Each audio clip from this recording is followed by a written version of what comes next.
Ya, chiquillos, la clase de hoy va a tratar sobre lo que es la literatura en el siglo XX. El objetivo es analizar una obra artística y también conocer el contexto histórico de esta literatura, ya en el siglo XX obviamente. El análisis de la obra lo vamos a leer en esta clase, pero la próxima clase ustedes tienen que venir ya con las respuestas listas y vamos a realizar el análisis de la obra en conjunto. Pero necesito que ustedes primero vengan, ¿cierto?, con la obra ya leída y con las respuestas. Entonces comencemos. El contexto de la literatura. El comienzo del siglo XX y también el término del siglo XIX fue muy convulsionado. ¿Por qué? Porque hubo una serie de conflictos en todas las esferas de la vida, en lo político, en lo religioso, en lo social, en lo artístico. Fue en esta época donde hubo muchas guerras, ¿cierto? Sucedieron muchas cosas como que vinieron a agitar la vida de la sociedad de esa época, de la sociedad europea, en este caso. Surge un sentimiento de angustia.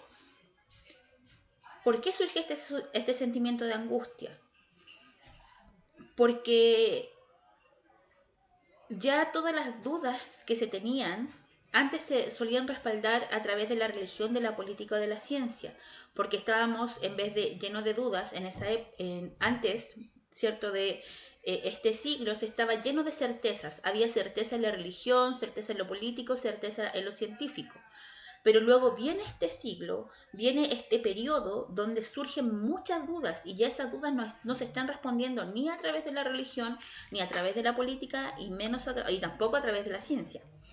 Por tanto, hay una sensación de abandono, hay una sensación de desesperanza, producto de todo este contexto que está sucediendo. Y todo esto al final nos vamos a dar cuenta que se ve reflejado en la literatura.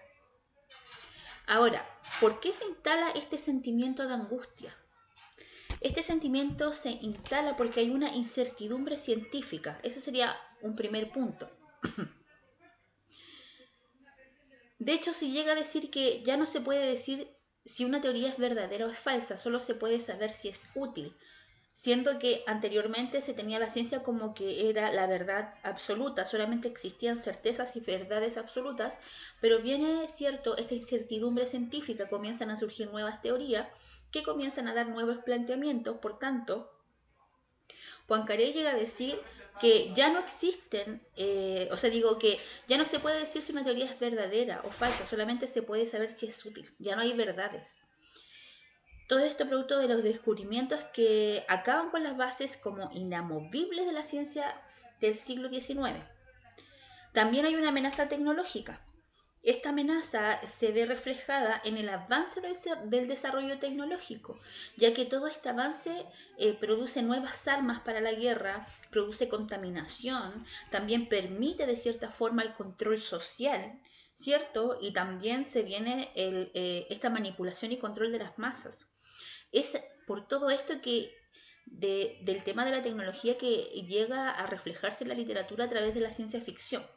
Por ejemplo, Fahrenheit, Un Mundo Feliz y un largo etcétera, de libros que reflejan, ¿cierto?, este desarrollo tecnológico en esa época y también las inseguridades que trae este desarrollo tecnológico. También hay una crisis filosófica que produce esta angustia en el ser humano, y esa crisis filosófica se ve reflejada en el existencialismo, que uno de sus mayores representantes fue Sartre y por otro lado Heidegger. Sartre postula que la literatura tiene que ser una literatura de compromiso, que fue lo que vimos en la clase anterior.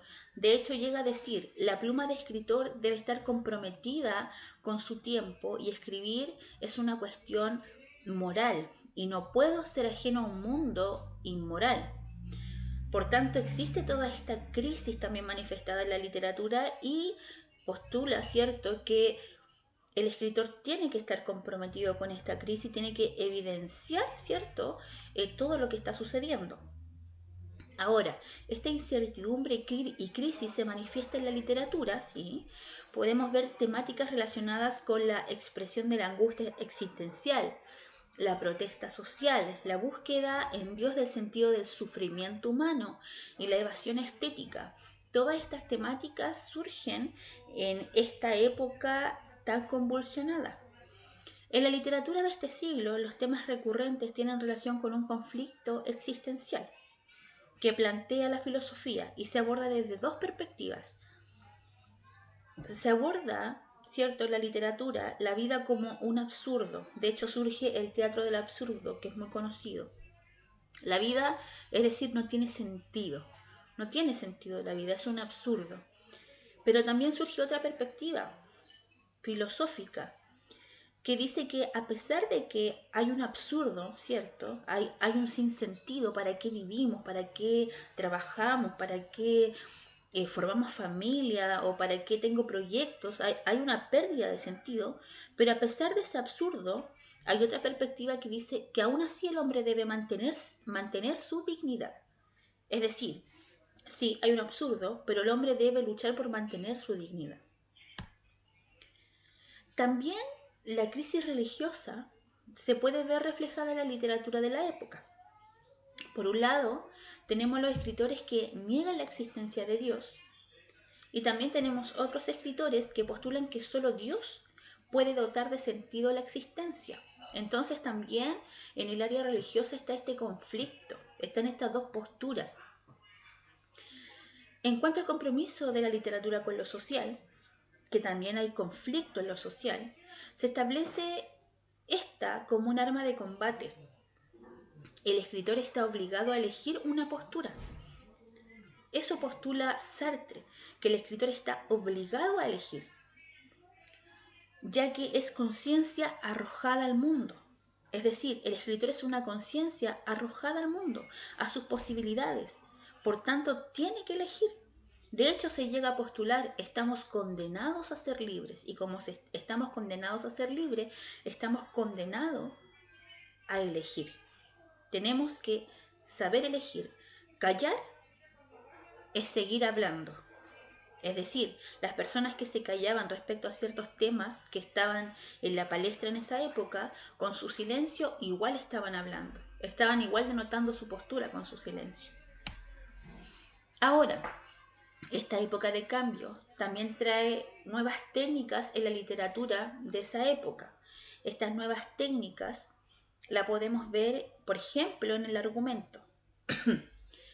La novela, por su lado, no es solo una sucesión de hechos, sino que se vuelcan en ella preocupaciones temáticas. Es decir, la novela ya no se ve como solamente contar una historia y ya, una sucesión de hechos y ya, inicio, desarrollo y desenlace y se acabó. No, sino que la novela tiene preocupaciones, está tomando preocupaciones, lo que hablábamos de la literatura compromiso.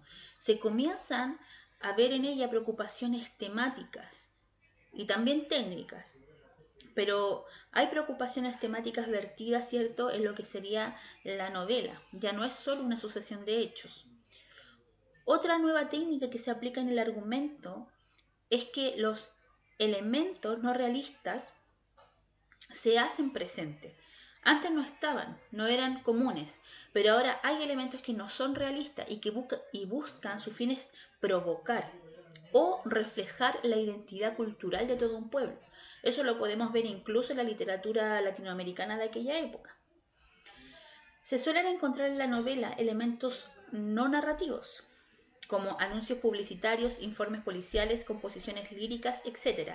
Es decir, la novela ya no es solamente prosa y listo, y se acabó, no es solamente una sucesión de párrafos, sino que ahora la novela trae anuncios publicitarios, cierto que están siempre relacionados con lo que se está contando, informes policiales, composiciones líricas y un largo etcétera, porque las novelas están incluyendo diferentes formas y diferentes tipos de texto mientras se están escribiendo. También, otra cosa nueva en lo que sería el argumento es que se da mayor atención a la descripción de espacios y de los personajes. Es muy importante esta descripción de espacio y de personaje porque hasta los espacios adquieren una importancia. Por ejemplo, en la novela 100 años de soledad, de Gabriel García Márquez, un personaje muy importante en esa novela es el espacio, es Macondo. Macondo llega a ser un personaje más de la novela, que si no existe Macondo no hay novela en sí. Por tanto, es un personaje muy importante, el lugar, por tanto la descripción del espacio y también la descripción de los personajes es algo muy detallado ahora, porque ahora se centra en el personaje la historia. No es solo la historia, sino que lo importante es el personaje, lo que dice el personaje. Y esto lo podemos ver también reflejado en otra forma de expresar la historia a través del narrador. Ya que en primer lugar el narrador omnisciente se deja un tanto de lado, que antes era muy común el narrador omnisciente, es decir, este narrador Dios, el narrador que todo lo sabe, que sabe las acciones de sus personajes, sus pensamientos, sus sentimientos, etc. Lo sabe todo. Por tanto es un narrador que es Dios, porque lo sabe todo. Pero este narrador se deja de lado y tiene que ver también con la crisis religiosa que existía en esa época. Se deja de lado este narrador omnisciente que todo lo sabe y se da paso al narrador en primera persona, es decir, se deja el todo y nos vamos a lo particular, a lo que cada persona dice. Ya no es importante lo que dice alguien más elevado que yo, ahora es importante mi punto de vista, lo que yo digo. Por tanto, el narrador se comienza a centrar en lo que sería la primera persona, o también en narradores que obligan al lector a ir interpretando y sacar las propias conclusiones de lo que va leyendo. Es decir, se le entrega más protagonismo al lector y el lector es quien tiene que ir sacando sus propias conclusiones. El narrador en sí deja finales abiertos para que cada uno vaya interpretando, ¿cierto?, según su propio criterio. Entonces se deja espacio a la individualidad de quien está interpretando la obra literaria. No como antes, que antes el narrador omnisciente lo daba todo. Daba el principio, el desarrollo y el desenlace. Estaba todo dado por el narrador omnisciente. Ahora no. Ahora cada uno construye. Otra cosa importante en cuanto al narrador es cómo el papel del narrador mengua, porque ya no es tan importante el papel del narrador en sí. Como ya les decía, el narrador omnisciente que todo lo sabe se deja un poco de lado y se da espacio a los personajes, a que los personajes tengan cierto el protagonismo. Esto se puede evidenciar en el monólogo interior, porque el monólogo interior dentro de la obra toma mucha fuerza en el relato, porque el monólogo interior se supone que es la expresión interior del personaje, lo que él piensa, su perspectiva, su visión de mundo. Ahora, los personajes. Otra nueva técnica que se ocupa en esta época tiene relación con los personajes. Ahora el héroe no es un héroe que es representación de todos los buenos valores que existen. No es una representación de los valores, no es un ser moral al que hay que seguir y tenemos todos que aprender de él. Se deja de lado esa visión de héroe que podíamos ver, por ejemplo, en la literatura grecorromana. Se deja de lado esa visión. Y el héroe ahora es un personaje problemático que lucha con su entorno, incluso consigo mismo. Y esto tiene que ver directamente con lo que hablábamos del contexto de que no hay certezas, no hay verdades. Por tanto, el personaje aquí principal es un personaje problemático porque está luchando con su entorno y también consigo mismo. No hay verdades, tenemos que construir, tenemos que destruir y construir y ver cuáles son las posibilidades. Por tanto, se deja de lado este héroe que es una representación moral y que todo lo hace bien y que tiene todo muy claro. Se deja de lado ese héroe y hay un héroe problemático. Hay un héroe que es humano, que tiene conflictos humanos, que tiene conflicto con su entorno, que tiene conflicto consigo mismo porque también se cuestiona su propio ser, su propia existencia. También adquiere una gran importancia el personaje colectivo. ¿Ya? Este personaje colectivo que es el pueblo, que son las voces, qué sé yo, de la gente que rodea, este personaje representa el bullicio del mundo moderno, que tiene que ver con la congestión del mundo moderno. Por tanto, adquiere una gran importancia lo que es el personaje colectivo. Y Otra nueva técnica que se ocupa en cuanto a los personajes en la literatura de esta época es que suelen definirse por sus propias palabras y actos. Es decir, que los personajes hablan sus propias palabras. Ellos no hablan lo que dicen los demás.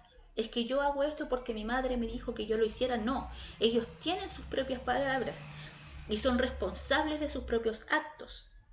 Ellos se definen. No hay un narrador omnisciente, no hay un narrador Dios que defina qué son ellos. No hay un Dios que diga, tú eres esto. No, ellos mismos se definen. Nadie los viene a definir. Ellos se definen por sus palabras y por sus actos. Como planteaba Sartre, estamos condenados a ser libres, y eso se expresaba también en las nuevas técnicas narrativas de la literatura del siglo XX. ¿Y cómo se expresa? Por ejemplo, en que los personajes suelen definirse a sí mismos a través de sus palabras y sus actos. Son dueños de sus decisiones y son dueños de su camino, en definitiva. Otra nueva técnica tiene que ver con la estructura también. La estructura de las obras. Las obras suelen tener una estructura fragmentaria. Es decir, hay una visión rápida. Los escritores de esta época tienen una visión fragmentada de lo que está sucediendo. Ya no hay un hilo conductor, no hay una historia que es cronológica, de fin a principio y todo ordenado, no, hay una fragmentación, y esa fragmentación también viene con una multiplicidad de voces, que se llama polifonía. Ya esa multiplicidad de voces tiene que ver con el tema de que los personajes suelen definirse por sus propias palabras. Es decir, en una obra literaria antes era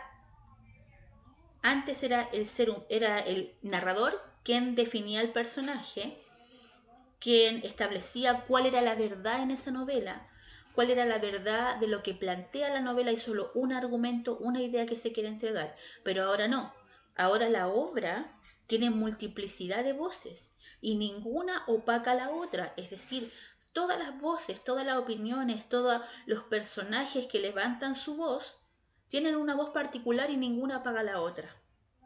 No es como antes, que el narrador omnisciente era quien establecía la verdad dentro de la obra. Y esto lo podemos ver manifestado obviamente en que hay distintos puntos de vista en una misma obra. Y ninguno se valida bajando otro punto de vista, sino que todos tienen la misma validez.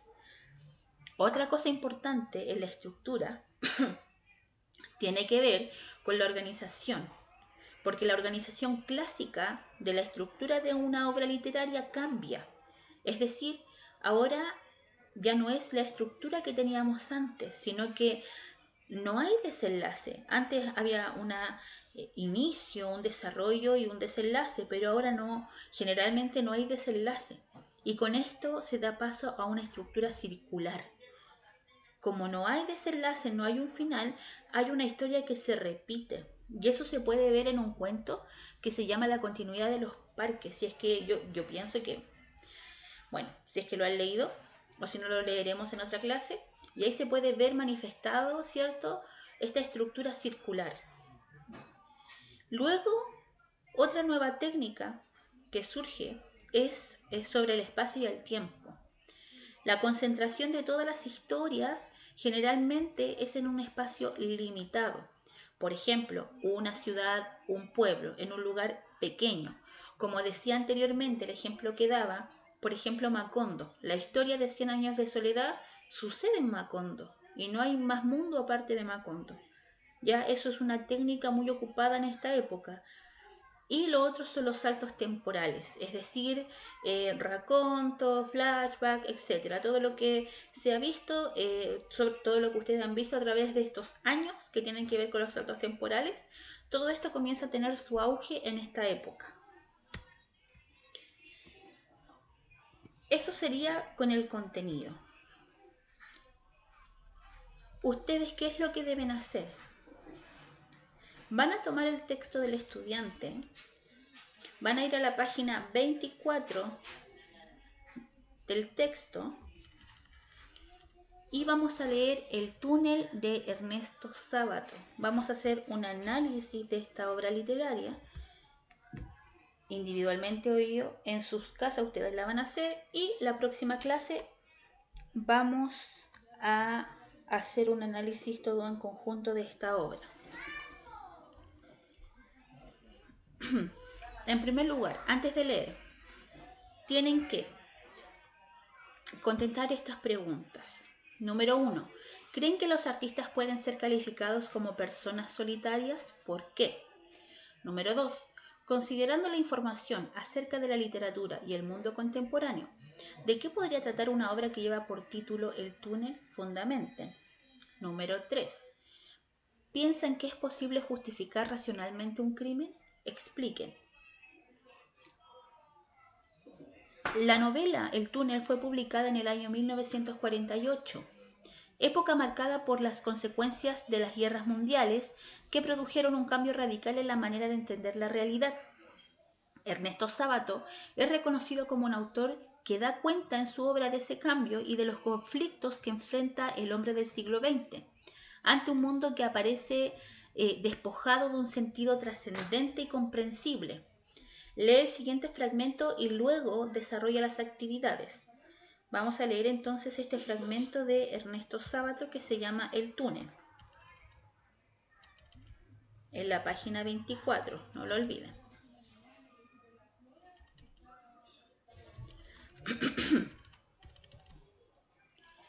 En todo caso, había un solo túnel, oscuro y solitario, el mío. Bastará decir que soy Juan Pablo Castel, el pintor que mató a María Iribarne. Supongo que el proceso está en el recuerdo de todos y que no se necesitan mayores explicaciones sobre mi persona. Aunque ni el diablo sabe qué es lo que ha de recordar la gente, ni por qué. En realidad, siempre he pensado que no hay memoria colectiva, lo que quizás sea una forma de defensa de la especie humana. La frase «todo tiempo pasado fue mejor» no indica que antes sucedieron menos cosas malas, sino que, felizmente, la gente las echa en el olvido. Desde luego, semejante frase no tiene validez universal. Yo, por ejemplo, me caracterizo por recordar perfectamente los hechos malos y así casi podría decir que todo tiempo pasado fue peor. Si no fuera porque el presente me parece tan horrible como el pasado, recuerdo tantas calamidades, tantos rostros cínicos y crueles, tantas malas acciones, que la memoria es para mí como la temerosa luz que alumbra un sórdido museo de la vergüenza. ¿Cuántas veces he quedado aplastado durante horas en un rincón oscuro del taller después de leer una noticia en la sección policial? Pero la verdad es que no siempre lo más vergonzoso de la raza humana aparece allí. Hasta cierto punto, los criminales son gente más limpia, más inofensiva. Esta afirmación no la hago porque yo mismo haya matado a un ser humano. Es una honesta y profunda convicción.